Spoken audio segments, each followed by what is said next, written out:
Far From Home was really good, wasn't it? I'm really looking forward to the next Spider-Man movie. I wonder which MCU characters they're going to get crossover with him next. Because you had Tony Stark in the first one, you had Nick Fury in the second one. It's got to be another.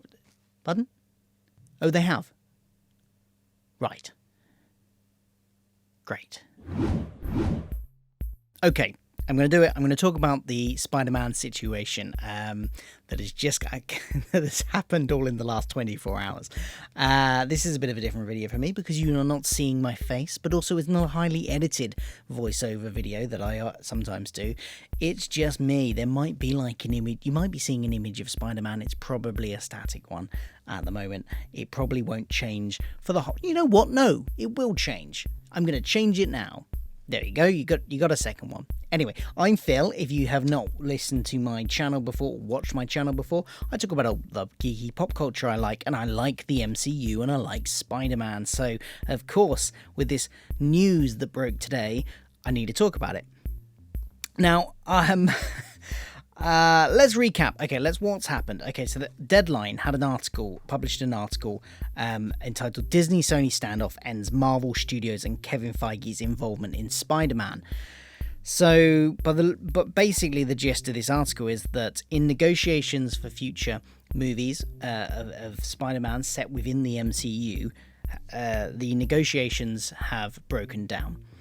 And the companies have apparently, according to this article, walked away from each other.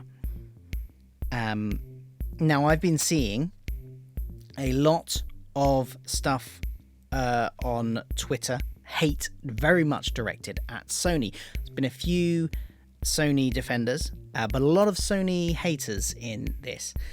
And I thought I'd give my 2 cents because... Okay, who is really to blame for this meltdown of this thing? A lot of people are blaming Sony. Is it really Sony's fault? How much should Disney share the blame in this? Because as usual with these things, it's not black and white. And I think a lot of, especially on Twitter, people just kind of have their instant reaction and it tends to be a very black and white one. And I think we need to acknowledge that there's more nuance to it than that. So I wanted to get this video out. I don't have time to do any fancy editing on it, so it's pretty much just going to be mostly unedited of me spilling my thoughts. So to recap the news, what we basically have is that this article claims that Marvel, in renegotiating the terms of the Sony-Marvel co-production sharing of Spider-Man type characters deal that they've had since Captain America Civil War, wanted a bit more of the financial cut. According to this article, Disney were asking for a 50-50 co-financing arrangement, and there were discussions that this might extend to other films in the Spider-Man universe. We can presume from that they're talking about things like Venom, maybe the animated Spider-Verse movies, those kind of things. Sony apparently not very happy with this, and talks have broken down. That's where it stands at the moment. Well, that's where it stands as of the publishing of the original article. Now, I previously mentioned that there was a lot of hate that I've seen on Twitter and elsewhere directed at Sony for this. There's a lot of like, how dare Sony be so ungrateful to Marvel for, the Amazing Spider-Man movies were rubbish and they did really badly, and Marvel, revitalized the Spider-Man franchise for them. How dare they be ungrateful? And to me, that just looks like a very tribalistic response.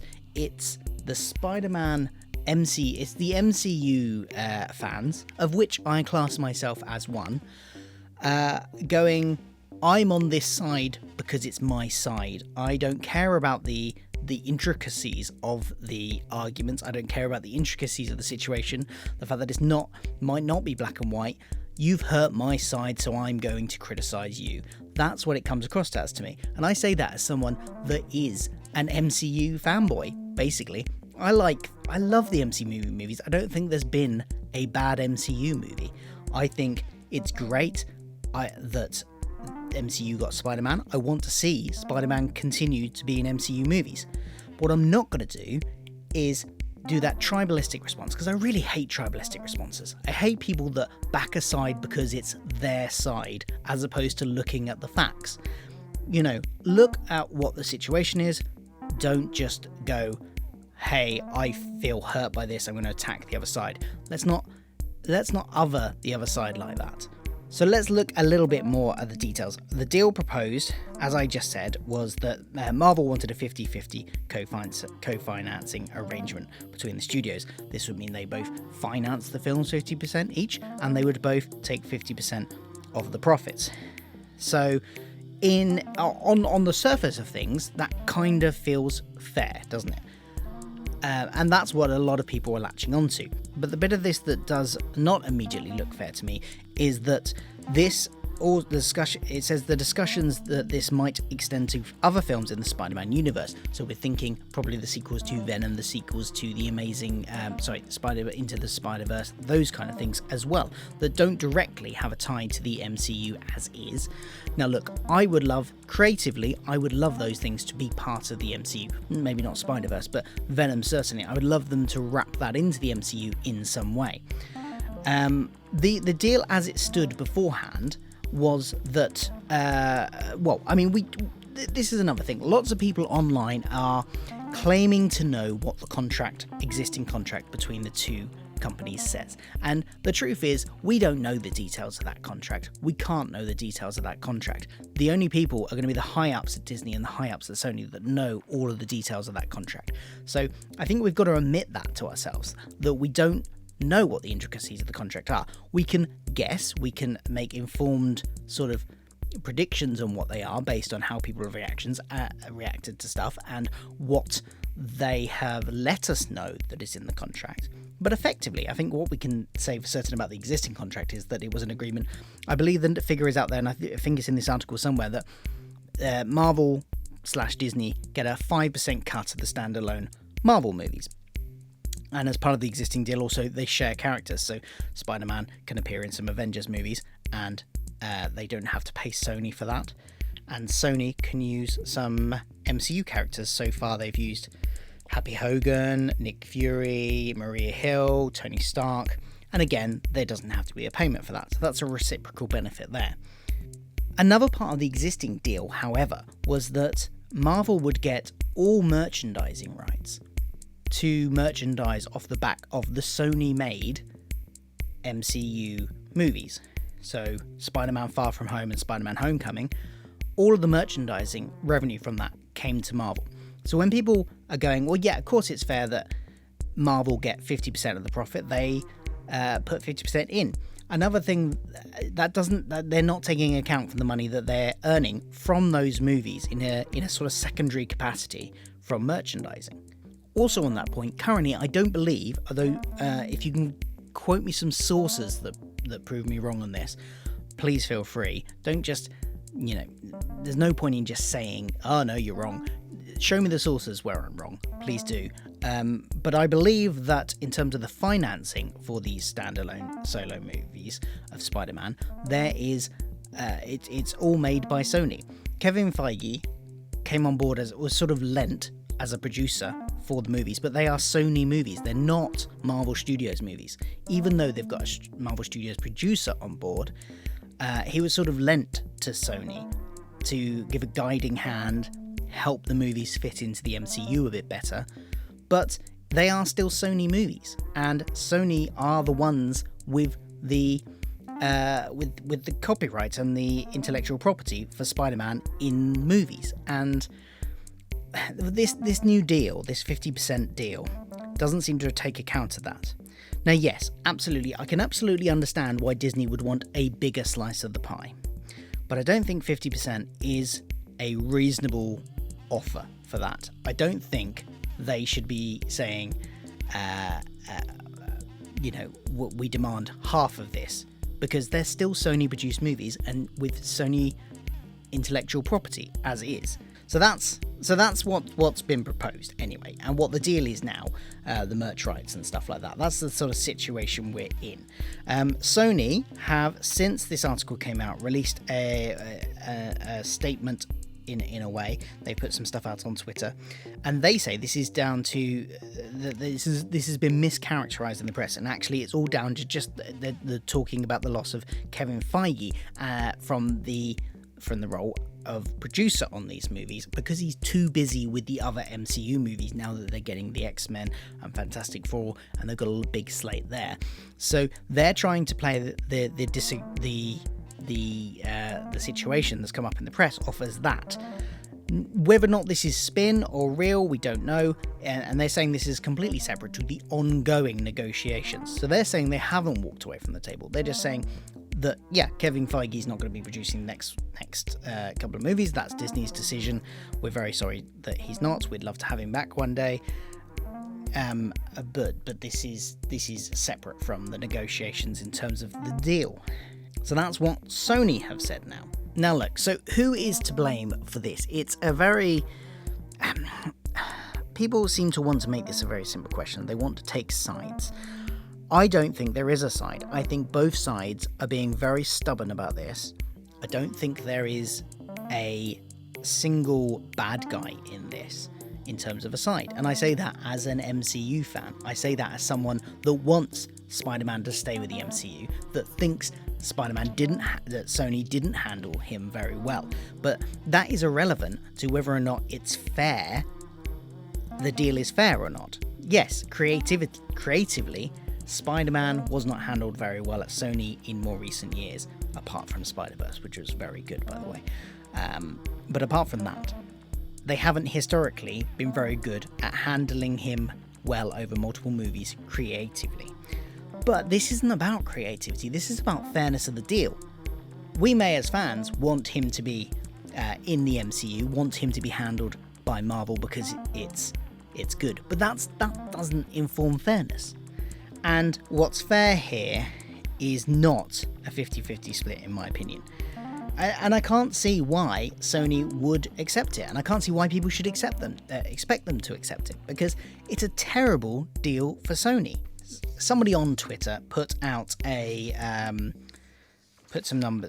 a very good point. I'm trying to find it. I've got it on a piece of paper here somewhere. Here we go. So Peter Nolan put out on Twitter, I hope he doesn't mind me mentioning his tweet, to put it in perspective, Sony got $709 million from Amazing Spider-Man 2. Sony got $1 billion from Far From Home, and Marvel got $55 million. If these new 50-50 new deal had been applied to Amazing Spider-Man 2, to Far From Home, then Sony would have only got $550 million for it, $159 million less than Amazing Spider-Man 2. So this is not a good deal for Sony. Why should we expect them to just accept it and lie down? In a way, it kind of feels like Disney, as much as I love Disney in terms of the content they produce, because I do, it feels like now and this is part of the danger of them becoming the monopoly of them swallowing up all of these companies. Yes, we get some good films out of it, we get some great connected universe stuff out of it, but there is a danger of them becoming too big and too powerful, and here we can see them trying to flex that big and powerful muscle, and effectively it looks like they're bullying Sony into a bad deal. That's what this comes across as. However, they've done very well in the spin of this, Disney, because from what I can see, 90% of the commentary on it seems to be against Sony. I think that's unfair. I think that this is... there's no good guys in this. These are two massive corporations fighting over IP, and effectively what they're arguing about is slice of the pie in terms of money. Neither of them really are that fussed about us, the fans here. They are duking it out for a bigger slice of the pie each. There's no absolute good guys here, but there is an underdog, and that underdog is Sony. That underdog is being bullied by the more powerful, bigger Disney in this case. So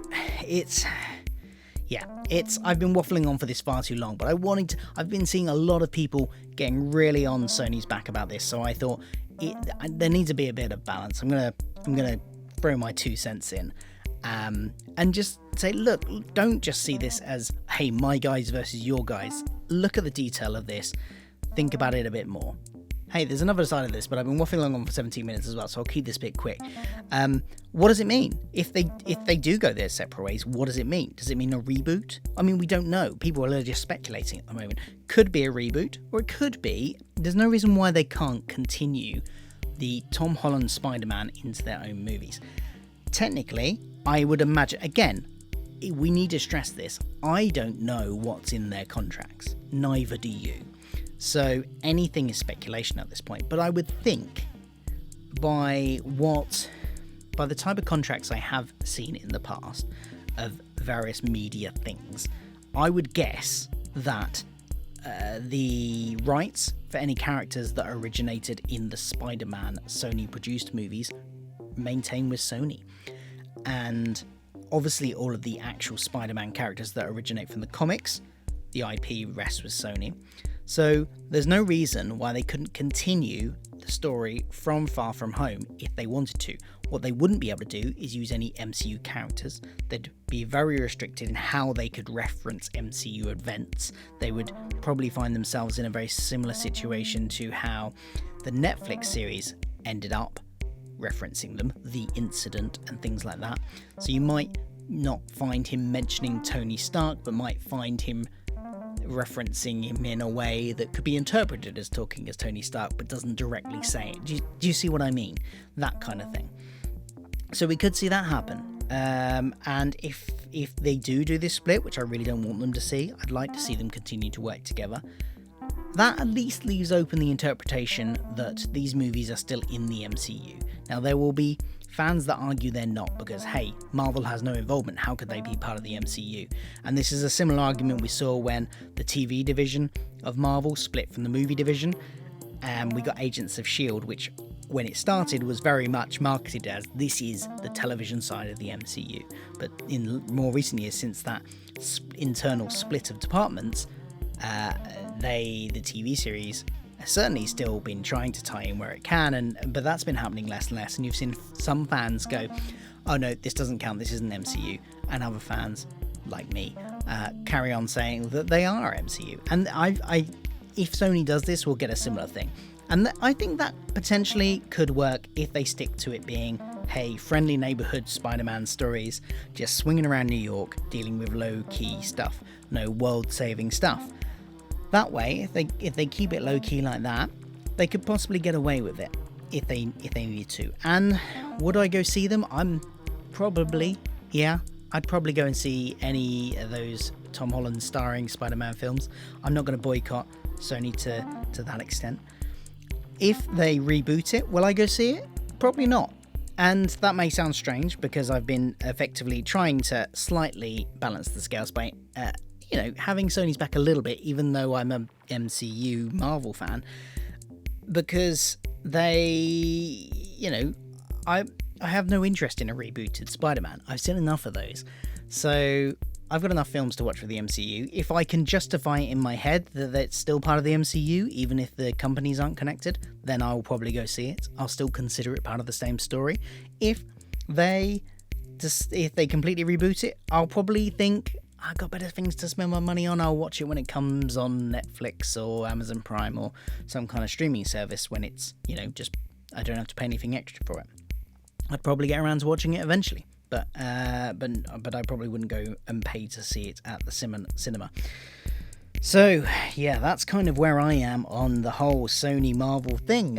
More developments may come up. And I think another thing about not being tribalistic is we need to always be open to getting new information and changing our opinions based on that new information. So don't hunker down. Don't go, right, I formed this opinion. This is going to be my opinion now until the end of this mess. When new information comes to light, absorb it, factor that in, try not to be tribalistic and just support a side because you've chosen that side, and factor that in. That's certainly what I'm going to do anyway. So that's it. Let me know what your thoughts are on this deal. What do you think? Do you agree with me? Do you think that both sides are in the wrong here, and that but ultimately this is even though that this is not a good deal for Sony, and why should they take it, frankly? Hopefully they work something out. Hopefully they return to the negotiating table, or if Sony's latest statement is to be believed, they've never left it. Who knows? And they will sort something out. But I really hope that they don't get pressured into accepting this deal because of fan backlash or anything like that. I don't think that's fair on Sony. there, or I don't think it will produce the best films either. I think we need them to come together in a way where they can work together without any resentment. So, you know, I could see something happening where there's maybe Disney's stake and take back of cash is increased, maybe to something like 25%. But I don't think 50 is fair, frankly. They were already getting the merchandise rights. It doesn't cost them anything. They've added a brand. They've lent some of their characters, but that's happened two ways, so that's a reciprocal arrangement. And they've lent a producer and some name recognition and to the movies. I think that's definitely worth something. I don't think it's worth 50-50 split. What do you think? Let me know in the comments below. And of course, as always, don't forget to like, share, subscribe, and all that jazz. I'll see you for another, probably more detailed video about something else next time. And you'll actually see my face or something next time. Like I said, I had to rush this one. Anyway, ciao.